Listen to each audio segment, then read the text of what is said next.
وَلَقَدْ يَسَّرْنَا الْقُرْآنَ لِلذِّكْرِ فَهَلْ مِن مُّدَّكِرٍ۔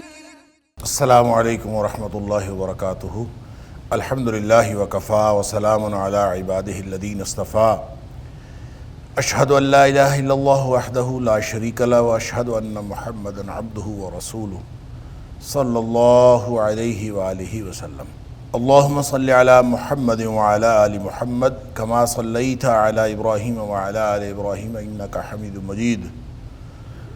اللہم بارک علی محمد وعلی آل محمد کما بارکت علی ابراہیم وعلی آل ابراہیم انک حمید مجید۔ اما بعد فاعوذ باللہ السمیع العلیم من الشیطان الرجیم من حمزہ ونفخہ ونفثہ۔ بسم اللہ الرحمن الرحیم۔ الا من تاب وآمن وعمل عملا صالحا فاولئک یبدل اللہ سیئاتہم حسنات وَكَانَ اللَّهُ غَفُورًا رَحِيمًا۔ سوائے اس کے کہ جو واپس آ گیا یا اس نے توبہ کر لی، وَآمَنَ اور ایمان لے آیا، وَعَمِلَ عَمَلًا صَالِحًا اور اس نے عمل کیے کچھ عملاً صالحاً کچھ نیک اعمال، فَأُولَئِكَ پس یہ ہیں وہ لوگ، یبدل اللہ تبدیل کر دیتا ہے اللہ تعالیٰ، سیئاتہم ان کے گناہوں کو، حسنات نیکیوں میں، وَكَانَ اللَّهُ غَفُورًا رَحِيمًا اور اللہ بہت بخشنے والا اور ہمیشہ رحم کرنے والا ہے۔ آیت نمبر 70 سورۃ الفرقان، یہاں سے آج کے سبق کا آغاز اللہ کی توفیق سے ہو رہا ہے، اور جہاں تک ان آیات کا تعلق ہے بہت معروف آیات ہیں، اور جس کے بارے میں یعنی ان کو کہا جاتا ہے کہ یہ عباد الرحمن والی آیات ہیں۔ رحمان کے بندے کون ہوتے ہیں، ان کی صفات اس میں بیان کی گئی ہیں، اور ان صفات میں سے 3 گناہوں کا ذکر کیا گیا کہ وہ 3 گناہ ایسے ہیں جو وہ قطعاً نہیں کرتے۔ آیت نمبر 68 اور 69 میں، اور اسی کا تسلسل ہے الا من تابک، کہ والذین لا یدعون مع اللہ الہا آخر، اللہ کے علاوہ کسی اور کو پکارتے نہیں، اللہ کے ساتھ کسی اور کو نہیں پکارتے، ولا یقتلون النفس التی حرم اللہ الا بالحق اور نہ ہی ناحق کسی جان کو قتل کرتے ہیں جس کو اللہ نے حرام کیا ہے، ولا یزنون اور تیسری بات یہ کہ زنا نہیں کرتے، بدکاری نہیں کرتے، بدکار نہیں ہیں، ومن یفعل ذلک یلقى اثاما اور جو یہ کرے گا تو پھر وہ اثاما، میں نے عرض کیا تھا کہ جہنم کی کسی وادی کا نام ہے، یا پھر اثام اسم سے ہے کہ گناہ میں پڑ جائے گا۔ عام طور پہ اسم کے اندر الف کا اس میں چونکہ اضافہ ہے، اور کسی چیز کا اگر الف کا اضافہ کر دیا جائے زبر والے کسی لفظ میں، یا پیش کا اضافہ کر دیا جائے، یا پھر پیش کو لمبا کر دیا جائے، یا پھر زیر کو لمبا کر دیا جائے، تو یہ اس کو عربی میں کہتے ہیں اشباع، کہ اس کے اندر اس کو کھینچ دینا، لمبا کر دینا۔ تو عربی لغت میں یہ معنوں کے اندر زیادہ گہرائی پیدا کرنے کے لیے، اور زیادہ اس کو کہہ لیجئے کہ اس میں اس کو معنی کو مکمل کرنے کے لیے یہ کیا جاتا ہے۔ لہذا اسم کے ساتھ جب الف شامل ہوا تو اس کا مطلب ہے بہت بڑے گناہ میں وہ شامل ہو جائے گا۔ یلقى اثاما یعنی اسم بھی گناہ ہوتا ہے تو اثام بڑا گناہ ہو گیا، یا پھر یہ جہنم کی وادی کا نام ہے، جیسے میں نے پہلے بھی عرض کیا۔ یضاعف له العذاب یوم القیامہ، قیامت والے دن اس کا عذاب جو ہے وہ بڑھا دیا جائے گا، دگنا کر دیا جائے گا۔ وَيَخْلُدْ فِيهِ مُهَانًا اور اس کے اندر ہمیشہ رہے گا۔ یہ فی ہی بھی اسی طرح جیسے اسامہ میں الف بڑھایا تھا، یہاں پہ بھی زیر بڑھائی گئی ہے، اور یہ فی ہی کی بجائے فی ہی ہو گیا، اور اس کو بھی یہاں بھی اشباع ہوا ہے، یعنی اس کے اندر معنوں کو مکمل کیا گیا ہے، یا معنی کے اندر زیادہ گہرائی پیدا کی گئی ہے کہ وہ اسی کے اندر جو ہے وہ ہمیشہ رہے گا۔ اسی کے اندر، کس کے اندر؟ وہ جو گناہ 3 کیے ہیں انہی کی پاداش میں اس کے اندر رہے گا۔ اب یہ استثناء ہے ایک ان 3 گناہوں کے بارے میں، اور یہ جو تینوں گناہ ہیں، میں نے عرض کیا تھا کہ حدیث میں آتا ہے، بخاری شریف کی حدیث ہے، مسلم میں بھی ہے، دیگر محدثین نے بھی اس کو روایت کیا ہے کہ اصل میں حضرت عبداللہ بن مسعود رضی اللہ تعالیٰ عنہ نے نبی پاک صلی اللہ علیہ وسلم سے پوچھا تھا کہ سب سے بڑا گناہ کون سا ہے؟ تو نبی پاک صلی اللہ علیہ وسلم نے اس کے جواب میں یعنی ترتیب کے ساتھ 3 سوال تھے، تینوں سوالوں کی ترتیب کے ساتھ یہی 3 گناہ بیان فرمائے تھے۔ یعنی سب سے پہلے انہوں نے پوچھا ایُّ الذنب اعظم، کون سا گناہ سب سے بڑا ہے؟ نبی پاک صلی اللہ علیہ وسلم نے فرمایا کہ الشرک باللہ وہو خلقک، یا پھر آپ نے فرمایا ان تجعل للہ ندا، کہ تو اللہ کے ساتھ کسی کو شریک ٹھہرائے، وہو خلقک، حالانکہ اس نے تمہیں پیدا کیا۔ یعنی مخلوق عبد ہوتی ہے، مخلوق کبھی شریک نہیں ہو سکتی اللہ کی، وہ کبھی خالق رب ہوتا ہے، مخلوق میں سے کوئی رب نہیں ہو سکتا۔ لہٰذا پیدا کرنے والا وہ ہے، وَهُوَ خَلَقَكَ، پیدا کرنے والا وہ، اور ان تجعل للہ ندا، تو اللہ کے لیے کسی کو شریک ٹھہرا دے، تو اس سے بڑا گناہ اور کیا ہوگا؟ کائنات کا سب سے بڑا گناہ یہ ہے۔ حضرت عبداللہ بن مسعود رضی اللہ تعالیٰ عنہ نے پوچھا کہ اس کے بعد کون سا بڑا گناہ ہے؟ تو آپ نے فرمایا کہ تو اپنی اولاد کو اس لیے قتل کر دے کہ وہ تیرے ساتھ کھانا کھائے گئیں، یا طعماک۔ تیسرے نمبر پر پھر انہوں نے پوچھا ثم ایو، پھر اس کے بعد کون سا؟ تو اس پر نبی کریم صلی اللہ علیہ وسلم نے فرمایا کہ ان تزانی حلیلۃ جارک، کہ تو اپنی پڑوسی کی بیوی کے ساتھ بدکاری کرے، یہ اس سے بڑا گناہ۔ یہ 3 ترتیب یہی ہے۔ پھر ابن مسعود رضی اللہ تعالیٰ عنہ فرماتے ہیں فَأَنزَلَ اللَّهُ تَصْدِيقَهَا، پھر اللہ نے اسی نبی پاک صلی اللہ علیہ وسلم کی اس کی بیان کی تصدیق میں یہ آیت نازل فرمائی، اور یہ پھر فرمایا کہ وَالَّذِينَ لَا يَدْعُونَ مَعَ اللَّهِ إِلَٰهًا آخر، شرک نہیں کرتے، اللہ کے ساتھ کسی اور کو نہیں پکارتے، کوئی شریک نہیں ٹھہراتے اللہ کو۔ ایک ہوتا ہے اللہ کے علاوہ کسی کو پکارنا، ایک من دون اللہ، اللہ کے علاوہ، ایک ہے مع اللہ، اللہ کے ساتھ کسی اور کو پکار لینا۔ یہ میں نے تفصیل سے بات عرض کر دی تھی گزشتہ درس میں۔ وَلَا يَقْتُلُونَ النَّفْسَ الَّتِي حَرَّمَ اللَّهُ إِلَّا بِالْحَقِّ، اور کسی بھی جان کو قتل نہیں کرتے جس کو اللہ نے حرام کیا ہے، الا بالحق، سوائے حق کے۔ تو حق کیا ہوتا ہے؟ صرف یہ صورت ہو سکتی ہے کہ کوئی شخص جو ہے اس نے قتل کیا ہو، اس کو قتل کے بدلے میں قتل کر دیا جائے، یہ حق ہے۔ کوئی شخص مرتد ہو جائے، اسلام کے ڈسپلن کا باغی ہو جائے، اس کو قتل کیا جا سکتا ہے، یہ حق ہے۔ اور شادی شدہ بدکار ہو، اس کی سزا رجم ہے، اس کو قتل کر دینا یہ بھی حق ہے۔ لیکن اس کے علاوہ کسی کو قتل کرنا، بغیر کسی وجہ کے قتل کرنا، اس کی یعنی کوئی کسی شخص کے اوپر کسی دوسرے کی جان لینا وہ جائز نہیں ہے، وہ حرام۔ ہاں اللہ تعالیٰ نے جو صورتیں رکھی ہیں وہ ہو سکتی ہیں۔ پھر فرمایا کہ ولا یزنون، اور بدکاری نہیں کرتے، ومن یفعل ذلک یلقى اثاما، جو یہ کرے گا وہ گناہ میں جائے گا، یضاعف له العذاب یوم القیامہ، وہ اسی کے اندر ہمیشہ رہے گا رسوائی کے ساتھ۔ الا من تاب وآمن وعمل عملا صالحا، سبحان اللہ، یہ ہے ایک استثناء۔ گناہ کیے ہیں اور ساری زندگی گناہوں میں انسان گزار کے آیا ہو، تو اسلام ایک ایسی جائے پناہ ہے، سبحان اللہ، واپس آ جائے صحیح بس۔ اور اگر وہ واپس آ گیا، تابا یتوبو کا معنی ہوتا ہے واپس آنا، الا من تابا، سوائے اس کے کہ جو واپس آ گیا، وآمن، اور وہ ایمان لے آیا، وعمل عملا صالحا، اور اس نے نیک عمل کیے۔ اچھا، اس کی تفصیل عرض کرنے سے پہلے یہ جو اس آیت کے شان نزول میں حدیث کے اندر آتا ہے، مسلم شریف کی حدیث ہے کہ حضرت ابن عباس رضی اللہ تعالیٰ عنہ فرماتے ہیں کہ جو مشرکین تھے نا، ان ناسم من اہل شرک، جو شرک کرنے والے لوگ تھے، قاتلوا فاکثروا، انہوں نے جو لوگوں کو مارا، قتل کیے تو انتہا کر دی قتل کرنے۔ مشرک بھی تھے، گویا پہلا گناہ کہ وہ خود من اہل شرک تھے، مشرک تھے۔ یہی جو 3 گناہ ہیں، تو خود مشرک تھے۔ پھر ابن عباس رضی اللہ تعالیٰ عنہ فرماتے ہیں کہ دوسرا کام قتل، قتلوا فاکثروا، بے بہا قتل کیے، اللہ اکبر۔ اور تیسرا گناہ زنا، فرمایا وزنوا فاکثروا، بدکاریوں کی بھی انتہا کر دی. مشرک بھی تھے، یہی 3 بڑے گناہ، اللہ اکبر، اور بدکاریوں کی بھی انتہا کر دی، قتل کی بھی انتہا کر دی. ثم اتوا محمدا صلی اللہ علیہ وسلم، پھر وہ نبی پاک صلی اللہ علیہ وسلم کے پاس آئے. اللہ اکبر، آ کے کہتے ہیں ان الذی تقول وتدعو لحسن.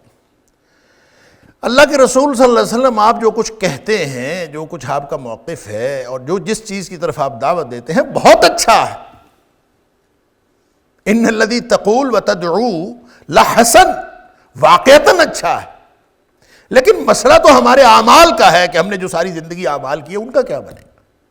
ایسا کرو وَلَوْ تُخْبِرُنَا أَنَّ لِمَا عَمِلَنَا کفارہ، جو ہم نے کچھ کیا ہے آج تک، جو ہم نے سیاہ کاریاں کی ہیں اور ساری زندگی سیاہ کاریوں سے بھری ہوئی ہے، کیا اس کا کوئی کفارہ ہے؟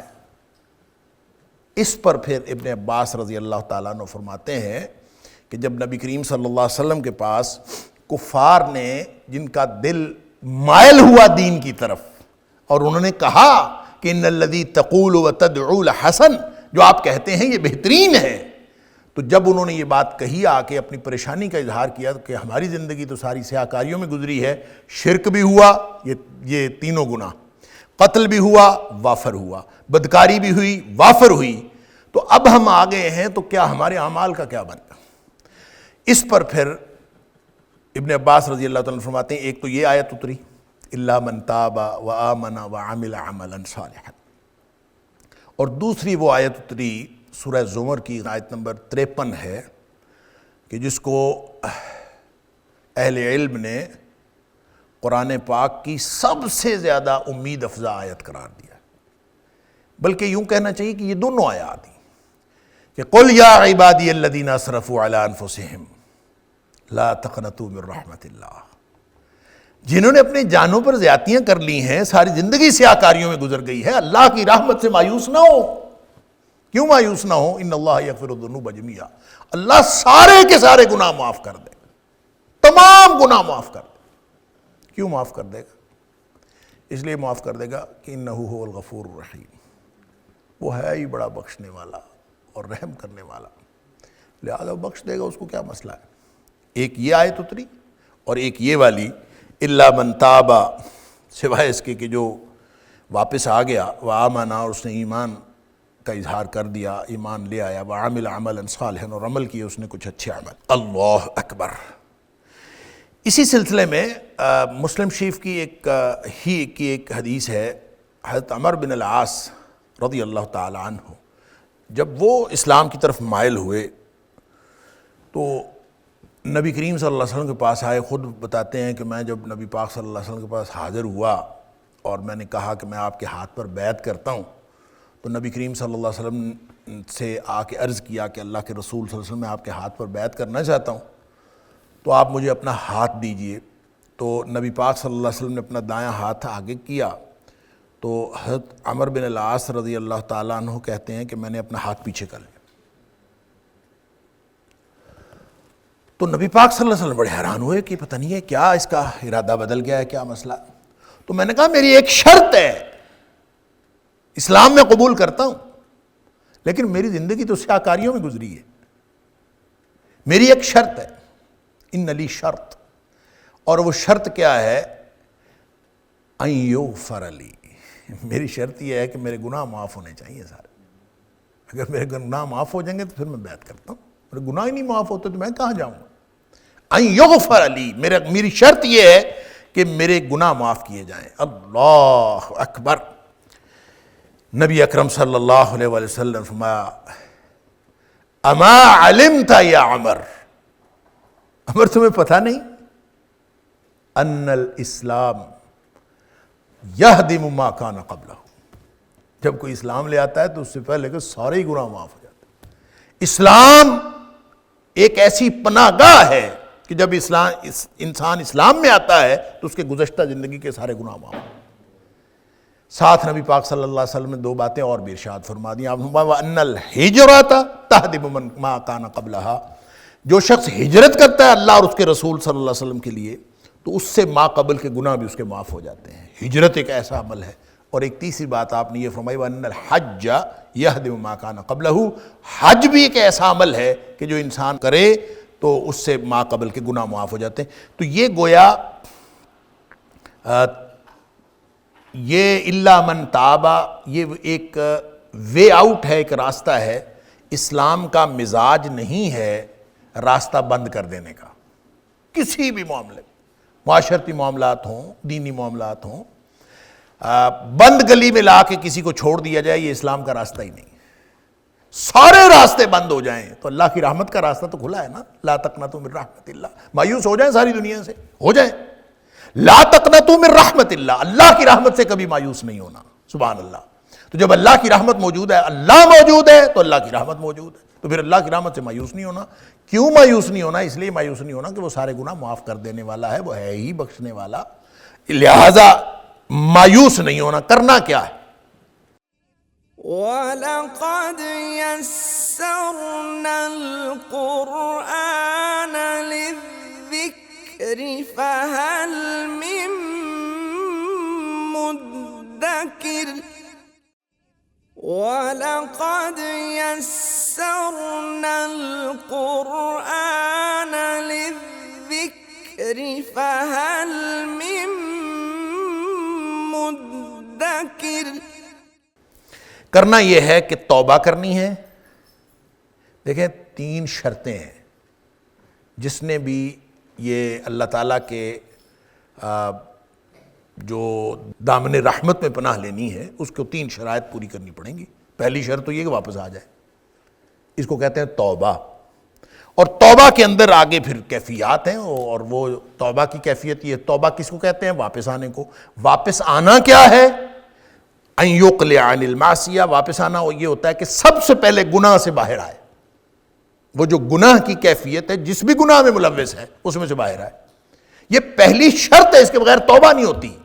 اور توبہ پہلی شرط ہے اللہ کی رحمت کے دامن میں پناہ لینے کی. اور اس شرط کے اندر سب سے پہلی بات یہ ہے کہ گناہ سے باہر آئے. ہمارا مسئلہ یہ ہے کہ ہم گناہ کرتے جا رہے ہیں، گناہ کرتے جا رہے ہیں، اور سمجھتے بھی ہیں کہ یہ گناہ ہے، لیکن اس کو چھوڑنا نہیں چاہتے. توبہ کرتے ہیں، توبہ توبہ استغفار رب اغفر لی، سب کچھ جاری ہے. تو گناہ کے اندر شامل ہے. حالانکہ پہلی شرط اس سے باہر نکلنا ہے. جب تک آپ باہر نہیں نکلے گناہ معافی کا کوئی تعلق ہی کوئی نہیں. ان یقلع عن المعصیہ، اس میں سے باہر نکلیں. پھر دوسری شرط، اس کے بعد باہر نکلیں گے تو آپ کو احساس ہوگا کہ کتنی غلط جگہ پہ آپ تھے. تو پھر آپ کو جب یہ احساس ہوگا تو ایک پشیمانی کا احساس. ان یندم علی فعلھا، وہ جو معصیت کی تھی اس کے اوپر پھر ندامت کا اظہار کرے، پشیمانی کا اظہار کرے کہ مجھے تو یہ نہیں کرنا چاہیے تھا، میں کیا کر بیٹھا ہوں. سبحان اللہ. وہ اللہ کو ندامت کے جو آنسو ہیں وہ بہت پسند ہے. اور پھر تیسری بات یہ ہے کہ ان یعزم اللہ یعود الیہ ابدا، یہ ساتھ عزم کرے پوری ڈٹرمنیشن کے ساتھ کہ میں آئندہ کبھی ساری زندگی اس گناہ کی طرف واپس نہیں آؤں گا. یہ 3 باتیں کرے گا تو پھر توبہ قبول ہوگی. یہ توبہ ہے. چوتھی شرط اس کے ساتھ شامل ہو جاتی ہے، اگر کسی کا حق مارا ہے، کسی کو تکلیف دی ہے، تو جب تک اس سے اس تکلیف کا ازالہ نہیں کرتا، اس کے نقصان کا ازالہ نہیں کرتا، باقی 3 شرائط بھی پینڈنگ رہتی ہیں. اس کا پہلے حق پورا کرے. لہذا ان 4 شرائط کے ساتھ پہلی شرط پوری ہوتی ہے اللہ کی رحمت کے دامن میں آنے کے لیے، اس میں پناہ لینے کے لیے. پہلی شرط اس کا نام ہے توبہ. الا من تاب، یہ پہلی شرط. دوسری شرط یہ ہے وآمن، اور وہ پھر مکمل ایمان رکھے، پھر گو مکو میں نہ پڑے. اور ایمان کس چیز کا نام ہے؟ ایمان نام ہے مان لینے کا. جان لینے کا نام ایمان نہیں ہے. ہم پڑے ہوتے ہیں، سوچ رہے ہیں ایمان کیا ہے، پتہ نہیں کیسے ایمان لائیں گے، یہ ہوگا، معرفت حاصل ہوگی، کیا ہوگا. نہیں، کچھ نہیں. ایمان صرف اس چیز کا نام ہے کہ آپ کو کسی نے کوئی بات بتائی تو آپ اس کو اسی طرح مان کے اس کے اوپر عمل شروع کر دیں. یہ آمن بہ بھی ہو گیا اور آمن لہو بھی ہو گیا. اس کی تفصیلات پہلے ہم ساری ذکر کر رہے ہیں. سورہ بقرہ کا جب آغاز کیا تھا، اللہ تعالیٰ ہم سب کو خالص ایمان نصیب فرمائے. لیکن مان لینا بس جس نے کہا. تو لہذا آمنہ کا کیا معنی ہے؟ اللہ اور اس کے رسول صلی اللہ علیہ وسلم نے جتنی باتیں بتائی ہیں وہ ساری صحیح ہیں. بات ختم. آپ کا تجربہ غلط ہو سکتا ہے, آپ کا مشاہدہ غلط ہو سکتا ہے, آپ جو کچھ دیکھ رہے ہیں وہ غلط ہو سکتا ہے. حضرت امام غزالی علیہ الرحمہ کہا کرتے تھے, ایک دعا کیا کرتے تھے کہ اللہ مجھے ایسا ہی ایمان عطا فرما میں خارق عادت واقعہ دیکھوں لیکن میرا ایمان متزلزل نہ ہو, مجھے اللہ ایسا ایمان عطا فرما. لہذا پہلی شرط توبہ ہے, اور توبہ کے اندر اس کی تفصیلات یہ ہیں کہ گناہ سے باہر آئے, اس پر ندامت پشیمانی کا اظہار کرے, اور پھر آئندہ کبھی بھی وہ گناہ کرنے کے لیے واپس نہ آنے کا عزم کرے, اور اگر کسی کا حق مارا ہے, کسی کو تکلیف دی ہے تو وہ تکلیف کا ازالہ کرے. یہ 4 شرائط پوری کر کے اگر وہ توبہ کرتا ہے تو پہلی شرط پوری ہو گئی. آمنا, بس اس کے بعد دنیا جو مرضی کہتی رہے, میرے اللہ نے جو کہا, اللہ کے رسول صلی اللہ علیہ وسلم نے جو فرمایا, بس یہ ایمان, بات ختم. سامنے آپ کو نظر آتا ہے نہیں آتا, کوئی سمجھ آتی ہے نہیں آتی, اللہ کے رسول صلی اللہ علیہ وسلم نے جو بات فرمائی ہے وہ بس ٹھیک ہے. اور یہ 2 مثالیں میں اکثر ایمان کے حوالے سے دیا کرتا ہوں. اللہ تعالیٰ مجھے اور آپ کو, ہم سب کو ایمان کی سمجھ عطا فرمائے. اور ایمان کرنے کا کام ہے. امام بخاری علیہ الرحمہ نے باب باندھا ہے, الایمان هو العمل. ایمان کرنے کا کام ہے, ایسا نہیں ہے کہ بیٹھے بیٹھے ایمان آ جائے گا. آپ کو کرنا ہے. کیا کرنا ہے آپ کو؟ کرنا یہ ہے اللہ اور اس کے رسول صلی اللہ علیہ وسلم کی ہر بات ماننی ہے, اور جب ماننی ہے تو اس کے اندر اطاعت شامل ہے. لہذا آمن بہ ہوتا ہے اس کی تصدیق کرنا, اور آمن لہو ہوتا ہے اس کی اطاعت کرنا. تصدیق بھی کرنی ہے, اطاعت بھی کرنی ہے, اور تصدیق کے اندر اطاعت شامل ہے. خبر لانے والا آپ کو جو خبر دے اور اس خبر پر اسی وقت آپ اٹھ کے عمل شروع کر دیں, یہ تقاضا ہے ایمان کا. اور یہ بڑی عام فہم مثال میں اکثر یہ دیا کرتا ہوں, آج پھر دے دیتا ہوں, دہرا دیتا ہوں, کہ آپ کو کوئی آ کے خبر دے کہ باہر کوئی واقعہ ہو گیا یہی دروازے کے سامنے انٹرنس پہ. آپ کہیں گے یار آواز تو سنی کوئی نہیں, کوئی آواز نہیں آئی, کوئی افراتفری نہیں ہوئی, کوئی ہنگامہ نہیں ہوا, پرسکون ہے سارے معاملات, اچھا بھلا درس چل رہا ہے, تو تم کیسے کہہ رہے ہو کہ باہر کوئی واقعہ ہو گیا ہے؟ تو وہ کہے کہ آؤ میں تمہیں دکھاتا ہوں, اور آپ کو ساتھ لے جائے اور آپ جا کے دیکھیں اور دیکھ کے کہیں ہاں تو ٹھیک کہتا ہے. تو یہ جو آپ نے دیکھ کے اس کو کہا نا ٹھیک کہتا ہے, یہ ایمان نہیں ہے. ایمان یہ تھا کہ جب کسی نے آ کے آپ کو خبر دی تو آپ خبر دینے والے کی بات کو فوراً مان لیں, چاہے باہر آپ کی کانوں نے کوئی چیز سنی ہے چاہے نہیں سنی, آنکھوں نے دیکھی ہے نہیں دیکھی, آپ نے اس کی بات فوراً مان لی تو ایمان ہے, نہیں مانی تو بے ایمانی ہے. بس اتنا فرق ہے. نبی کریم صلی اللہ علیہ وسلم کے بارے میں صدیق اکبر رضی اللہ تعالیٰ عنہ کو ابو جہل نے بتایا تھا کہ نبی کریم صلی اللہ علیہ وسلم فرماتے ہیں کہ میں آسمانوں سے سیر کر آیا ہوں راتوں رات. تو اب کیسے کوئی شخص مان سکتا ہے؟ عجیب و غریب بندے کا دماغ گھوم جاتا ہے کہ عشاء کے بعد کوئی جائے, فجر سے پہلے آ جائے, 7 آسمانوں کو سیر کر آئے, جنت دوزخ سب کچھ دیکھا ہے اور آ جائے. یہ کیسے انسان مان نہیں سکتا؟ زمان و مکان کے پیمانے اور انسان کا جتنا علم ہے وہ نہ اس وقت نہ آج وہ اس کا ساتھ نہیں دیتا. لہذا کیسے مانا جا سکتا ہے؟ لیکن جب اس نے کہا کہ تیرے دوست محمد کریم صلی اللہ علیہ وسلم کی زبان سے سن کے آیا, تو صدیق اکبر رضی اللہ تعالیٰ نے تصدیق کرنے کی ضرورت محسوس نہیں کی. آپ فرمایا اچھا اگر نبی اکرم صلی اللہ علیہ وسلم نے بات فرمائی ہے تو پھر ایسا ہی ہے, پھر ہو گیا. یہ ایمان ہے, فوراً تسلیم کر لینا.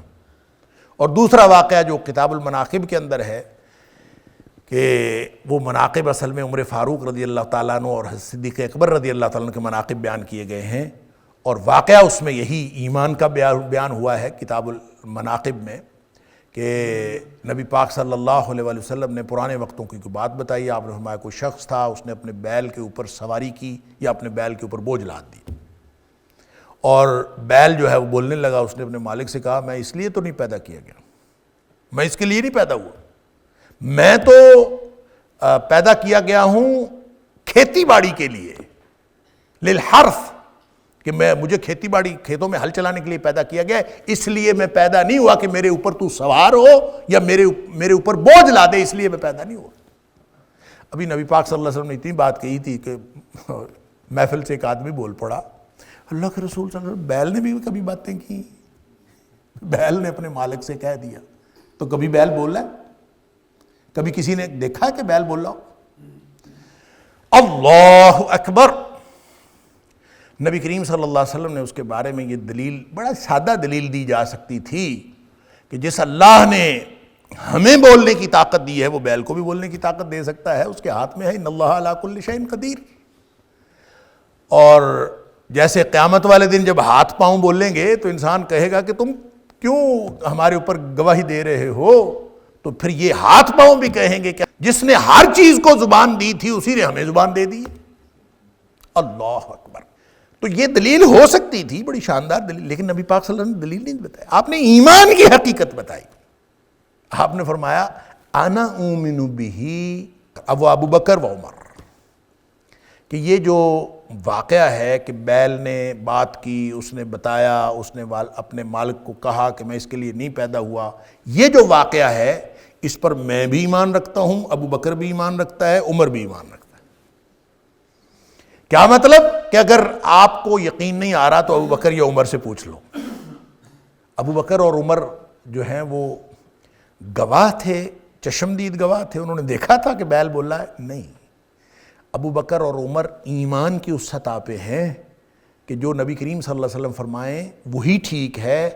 پوری تاریخ میں اگر ایک بھی واقعہ رپورٹ نہ ہوا ہو کہ بیل نے کبھی باتیں کیں، تو جو بات نبی پاک صلی اللہ علیہ وسلم نے فرمائی ہے وہ سچی ہے، تاریخ جھوٹی۔ یہ ایمان ہے۔ اگر اس بات پر اگر یہ ایمان نہیں ہے تو پھر آپ سمجھیں کہ آپ نے اللہ کی رحمت کے دامن میں پناہ لینے کی کوئی سبیل ہی نہیں کی۔ معاملہ تو یہ ہے، یہ 3 شرطیں پوری ہوں گی۔ الا من تابا، سب سے پہلے یہ ہے کہ واپس آؤ، پھر ایمان کے ساتھ واپس آؤ۔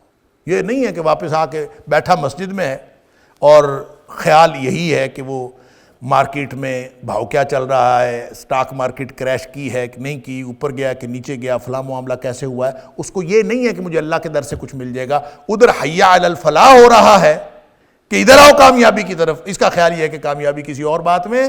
تابا و آمنا، اس کو یہ یقین ہونا چاہیے کہ جو کچھ مجھے ملے گا اللہ اور اس کے رسول صلی اللہ علیہ وسلم کی فرمان برداری میں ملے گا۔ پھر جا کے تیسری شرط ہے کہ وَعَمِلَ عَمَلًا صَالِحًا۔ اللہ اکبر۔ واپس تو آئے، ایمان کا اظہار بھی کرے، اس کے بعد جو اگلا تقاضا ہے نا، تیسری شرط، سبحان اللہ، اس کے اندر بھی اللہ کی جو مغفرت و رحمت ہے، کیونکہ اس کی انتہا کوئی نہیں ہے۔ اس نے یہ نہیں تقاضا کیا کہ بس اس کے بعد بالکل نیک صالح، کوئی غلطی نہیں ہونی چاہیے، اس نے یہ تقاضا نہیں کیا۔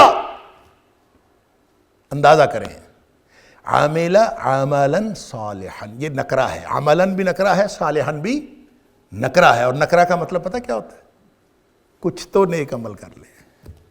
عاملہ، اور اس نے عمل کیے، عملاً صالحاً، یہ تقاضا اللہ نے کیا ہی نہیں کہ تمہاری زندگی میں غلطی نہیں ہونی چاہیے۔ جس نے بنایا خطا کار ہے ہمیں، جس نے غلطی کرنا بائی ڈیفالٹ ہمارے اندر رکھا ہے، کوئی کیسے تقاضا کر سکتا ہے کہ اس کے اندر کوئی غلطی نہ ہو؟ اس نے ہم سے یہ مطالبہ نہیں کیا، لا یکلف اللہ نفسا الا وسعہا، اس نے اتنی ذمہ داری ٹھہرائی ہے جتنی اس نے طاقت دی ہے۔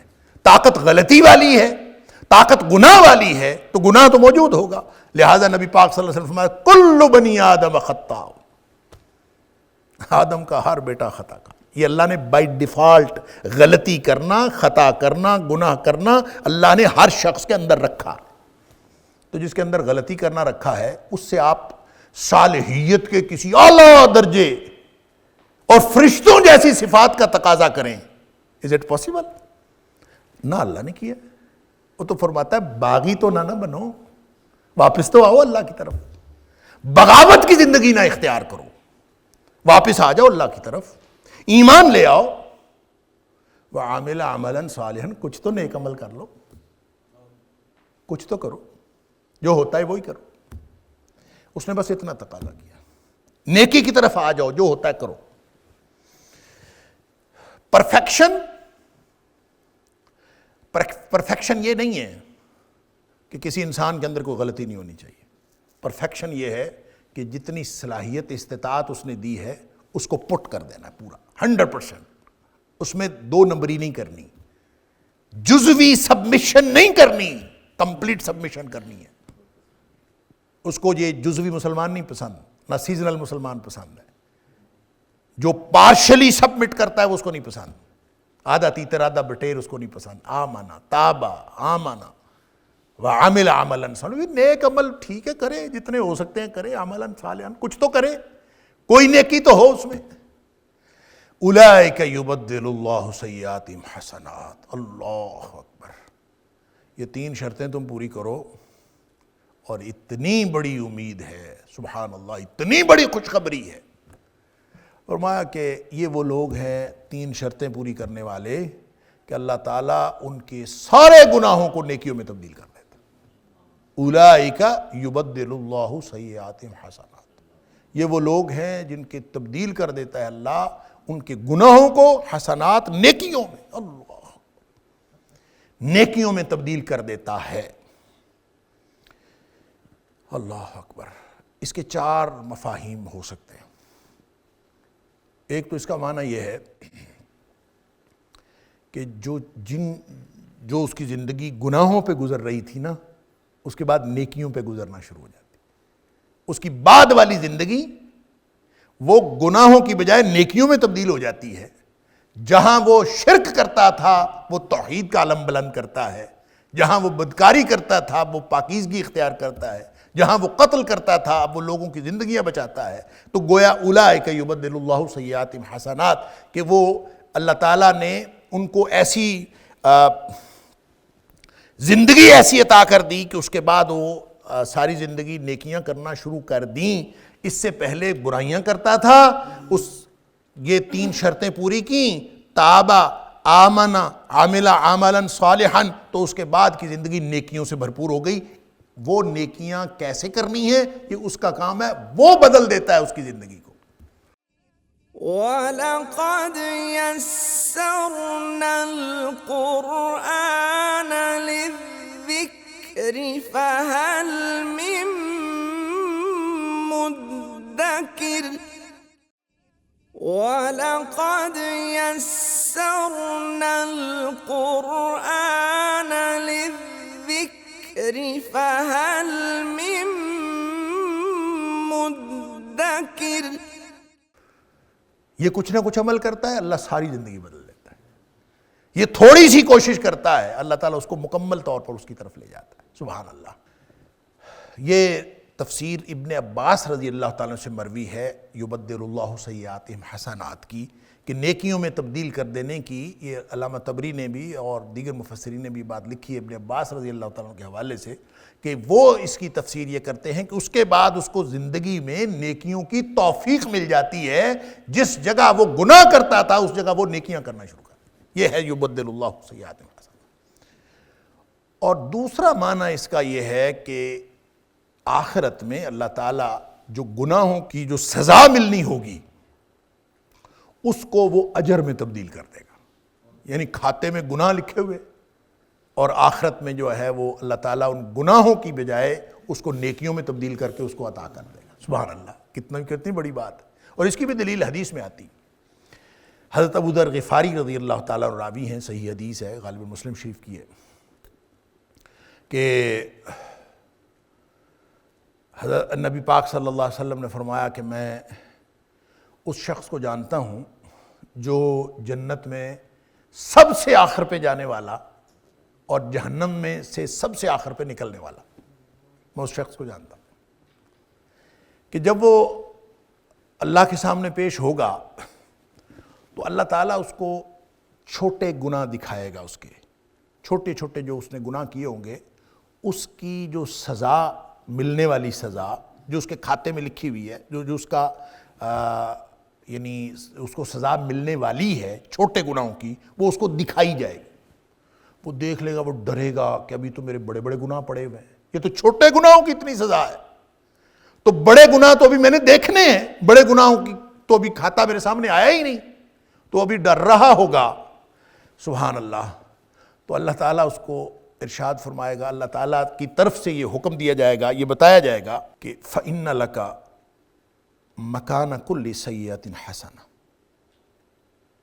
کہ اللہ کی طرف سے تجھے آج یہ اجر مل رہا ہے کہ تیری ہر خطا کے بدلے ایک نیکی تمہیں دے دی گئی۔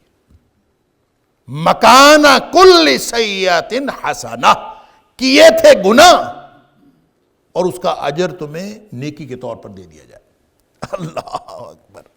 نبی کریم صلی اللہ علیہ وسلم فرماتے ہیں جب اس کو یہ پتہ چلے گا نا کہ گناہوں کی بجائے سزا کی بجائے اجر مل رہا ہے، تو پہلے وہ ڈر رہا تھا کہ ابھی بڑے گناہ باقی ہیں، تو وہ کہے گا کہ یا اللہ یہ میرے کھاتے میں جو مجھے دکھایا گیا ہے یہ تو تھوڑا ہے، میں نے تو گناہ اور بھی کیے تھے۔ قد عملت اشیاء لا اراہا ہنا، اللہ میں نے تو اور بھی گناہ کیے تھے جو یہاں پہ نظر نہیں آ رہے۔ پہلے ڈر رہا تھا کہ کہیں گناہ اور نہ دکھائے جائیں، جب ادھر سے اجر کا اعلان ہو گیا تو اب وہ کہے گا اللہ میں نے تو اور بھی گناہ کیے تھے، وہی نظر نہیں آ رہے، تاکہ وہ گناہ بھی نظر آئیں اور میں اس کا جو ہے وہ اس کے بدلے میں بھی مجھے نیکیاں ملیں۔ سبحان اللہ۔ اولئک یبدل اللہ سیئاتہم حسنات کی یہ دوسری تفسیر ہے۔ سبحان اللہ۔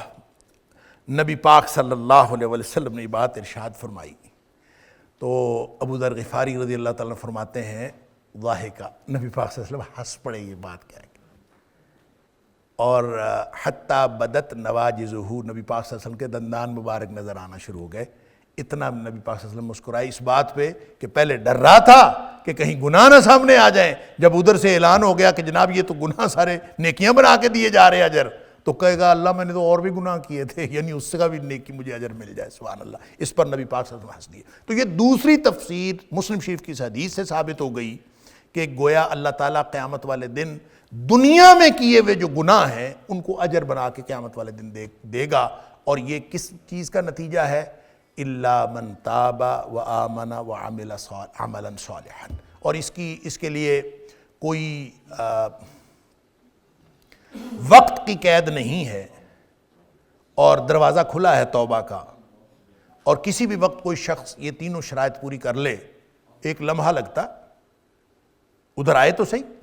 اور وہاں جہاں سورہ زمر کے اندر جو میں نے عرض کیا کہ اسی کیفیت میں کفار کے اور جن کے یہ سارے اپریہنشنز تھے کہ ہم ساری زندگی سیاہ کاریوں میں گزری ہے تو ہم کیا کریں گے، تو انہی کے جواب میں جو دو آیات نازل ہوئی، ایک یہ نازل ہوئی تھی اور دوسری سورہ زمر کی کہ لا تقنطوا من رحمت اللہ، اللہ کی رحمت سے مایوس نہ ہو، ان اللہ یغفر الذنوب جميعا، سارے گناہ معاف کر دے گا۔ کیوں کر دے گا؟ انہ هو الغفور الرحیم، وہ ہے ہی بخشنے والا اور رحم کرنے والا۔ تو پھر کرنا کیا ہے؟ وہاں ایک ہی بات بتائی، ان تینوں شرائط کو ایک بات میں جوڑ کر، ایک جڑاؤ بنا کر ایک نقطہ بتا دیا، کیا؟ وَأَنِيبُوا إِلَىٰ رَبِّكُمْ وَأَسْلِمُوا لَهُ، تم ایسا کرو کہ ہر طرف سے منہ موڑو اور اپنے رب کے ہو جاؤ۔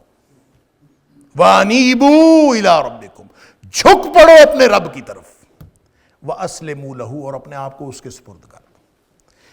مجھے یوں لگتا ہے کہ ہمیں یہ کہا گیا ہے کہ سیاںا بننے کی کیا ضرورت ہے؟ بندہ سیاںا بنا پھرتا میں یہ کر لوں گا، میں وہ، بھائی کچھ نہیں کرے، سارے نتیجے اس کے ہاتھ میں ہیں۔ تو جب ہم کچھ کر نہیں سکتے تو کیوں نہیں اپنے آپ کو اس کے سپرد کر دیتے جس کے ہاتھ میں نتائج ہیں؟ تو جب اس کے سپرد کر دیں گے تو بات معاملہ سارا پھر اس کا ہے، پھر ہمارا تو ہے ہی نہیں۔ تو جب اس کے ہاتھ میں معاملہ دے دیتا ہے انسان، وَأَنِيبُوا إِلَىٰ رَبِّكُمْ وَأَسْلِمُوا لَهُ کر دیتا ہے، کمپلیٹ سبمیشن کر دیتا ہے، تو پھر جب اس کے ہاتھ میں معاملہ آتا ہے تو کھاتے والے گناہوں کو بھی وہ نیکیاں بنا کے عطا کر دیتا، پھر ہر چیز کے نتائج بدل جاتے ہیں۔ اللہ اکبر۔ اور اسی طرح سے اس کی دو تفسیریں اور بھی مفسرین نے نقل کی ہیں کہ یہ نیکیاں گناہ جو ہیں وہ نیکیوں میں بدلنے کا، یعنی ایک تو ہو گیا کہ بعد میں زندگی میں اس کو نیکیوں کی توفیق ملتی ہے گناہوں کی جگہ، دوسرا ہو گیا کہ اجر قیامت والے دن ملے گا، اور تیسری بات یہ ہے کہ اس کو زیادہ اجر عام نیکیوں کا جو لوگ کر رہے ہوتے ہیں اس کو اجر زیادہ ملتا ہے۔ کس وجہ سے؟ اس وجہ سے کہ ایک شخص جس نے زندگی میں گناہ نہیں کیا اور دوسرے شخص نے گناہ کیا ہے، دونوں کے رجوع اللہ میں فرق ہوتا ہے، دونوں نیکیاں کر رہے ہوتے ہیں، لیکن جس شخص نے زندگی میں گناہ کیے ہوتے ہیں، اس کے سیاہ کاریاں ہوتی ہیں، تو وہ اپنے گناہوں کو یاد کر کر کے روتا ہے، اسی سے نجات ہوتی ہے، یہی نسخہ ہے۔ اور جب وہ گناہوں کو یاد کر کر کے روتا ہے تو اولئک یبدل اللہ سیئاتہم حسنات، اس کے ندامت اور استغفار کی وجہ سے اس کی عام نیکی بھی درجے کے اعتبار سے بہت بڑھ جاتی ہے۔ یہ تیسری تفسیر ہے اس کی۔ عقبہ بن عامر رضی اللہ تعالیٰ عنہ نے نبی کریم صلی اللہ علیہ وسلم سے پوچھا تھا من نجات یا رسول اللہ صلی اللہ علیہ وسلم، اللہ کے رسول نجات کیسے ہو، کیسے بچیں گے، حالات تو خراب، بچیں گے کیسے؟ نبی پاک صلی اللہ علیہ وسلم نے فرمایا تھا کہ 3 کام کرو. ایک کام یہ کرو کہ امسک علیک لسانک، ایک تو اپنی زبان کو قابو میں کر لو، زبان کنٹرول کر لو، ایسے فضول بات نہ کیا کرو، زبان کنٹرول کر لو. وَلْيَسَعْكَ بَيْتُكَ، اور گھر میں بیٹھے رہا کرو، ڈیروں میں، پاتالوں میں، گلیوں میں، بازاروں میں، محفلوں میں، گپ شپ میں وقت ضائع کرنے کی بجائے اپنے گھر بیٹھے رہا کرو، یہ زیادہ بہتر ہے. وَابْكِ عَلَىٰ خَطِيئَتِكَ، اور اپنے خطاؤں پر، اپنے گناہوں پر رویا کر گھر بیٹھ کے. اکیلے بیٹھے گا، سوچے گا، پھر روئے گا نا. جب وہ محفل میں ہوگا کبھی اس کو سوچنے کا موقع ہی نہیں ملتا.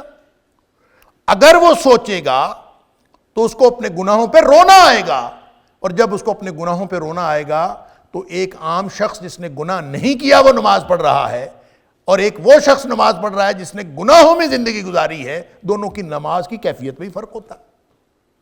جب وہ فرق ہوتا ہے تو اس سے درجہ بڑھ جاتا ہے. یہ تیسری تفسیر ہے اولئک یبدل اللہ سیئاتہم حسنات. اللہ اکبر. اور چوتھی تفسیر اس کی یہ ہے کہ گناہ جس نے زندگی گناہوں میں گزاری ہو نا، اور اس کو کہا جائے کہ اب گناہ نہیں کرنا.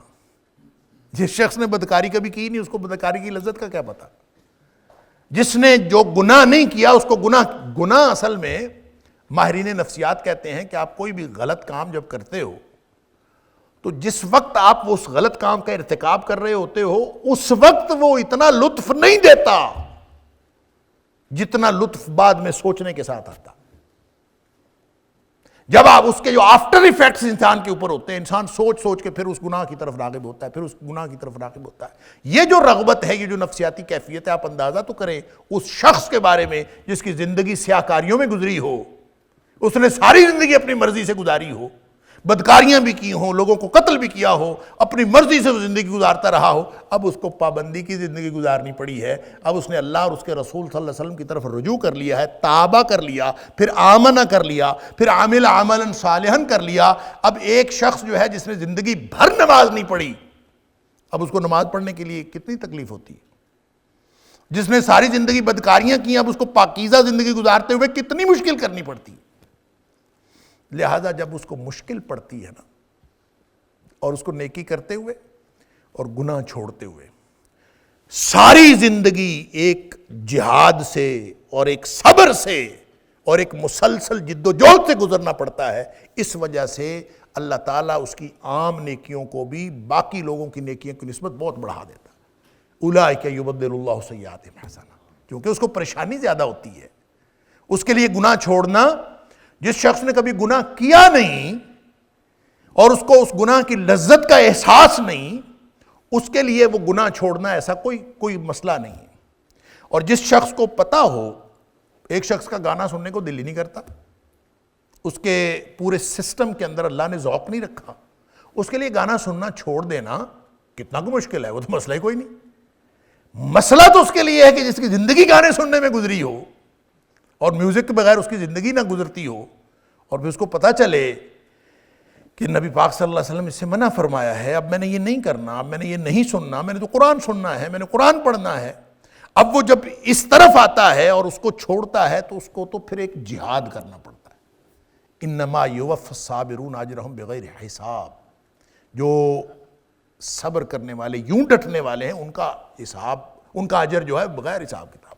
یہ ہے چوتھی تفسیر اولئک یبدل اللہ سیئاتہم حسنات. کیونکہ جو گناہوں کی زندگی سے ہو کے آیا ہے وہ، اور جو عام زندگی گزارتے ہوئے آیا ہے وہ، دونوں کی زندگی میں نیکیاں کرنے کی تڑپ، جذبہ، بنیاد اور اس کی کیفیات میں فرق ہوتا.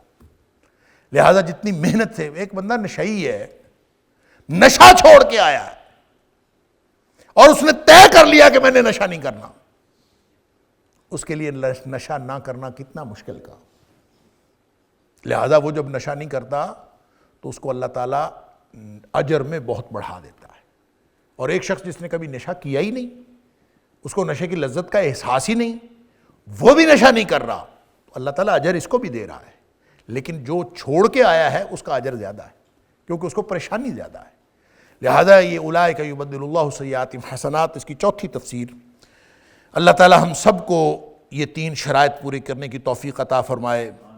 تو اللہ فرماتا ہے یہ جو سوال تمہارے ذہنوں میں پیدا ہو نا کہ ہاؤ از اٹ پاسبل، کیسے ہوگا، تو پھر یہ سوچ لیا کرو وکان اللہ غفور الرحیم، یہ اس لیے پاسبل ہے، غفور فعول کے وزن پہ ہے، بہت بخشنے والا، مبالغے کا صیغہ ہے، رحیم فعیل کے وزن پہ ہے جس میں استقلال پایا جاتا ہے، غفور الرحیم، وکان اللہ غفور، اس لیے وہ کر دے گا۔ یہ عام بندہ نہیں کر سکتا، کوئی نہیں کر سکتا، مخلوق میں کوئی نہیں کر سکتا، یہ صرف خالق کا کام ہے، مالک کا کام ہے، اس لیے کہ وہ غفور الرحیم، سبحان اللہ۔ اس نے پہلے دن ہی مخلوق پیدا کرنے سے پہلے اس نے اپنے عرش پر ایک بورڈ لکھ کے لگوا لیا تھا،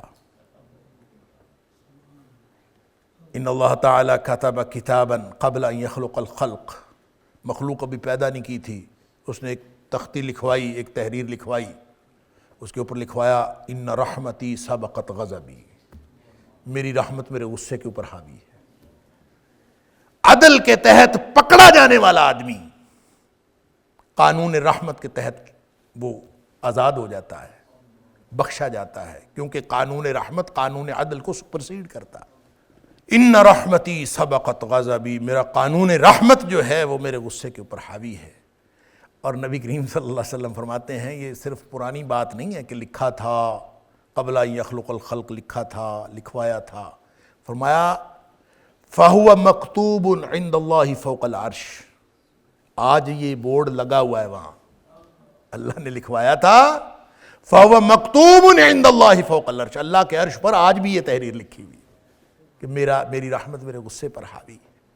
لہذا اس کے لیے وہ ہر چیز پر قدرت رکھنے والا ہے، غفور ہے، رحیم ہے، اس کی یہ صفات ہمیں امید دلاتی ہیں، ہمیں خوشخبری دلاتی ہیں، وکان اللہ غفور الرحیم، اللہ بہت بخشنے والا اور ہمیشہ رحم کرنے والا ہے، اس لیے اس کے لیے کوئی مشکل کام نہیں ہے، وہ سارے کر دے گا۔ إن هذا القرآن يهدي للتي هي أقوم ويبشر المؤمنين الذين يعملون الصالحات أن لهم أجرا كبيرا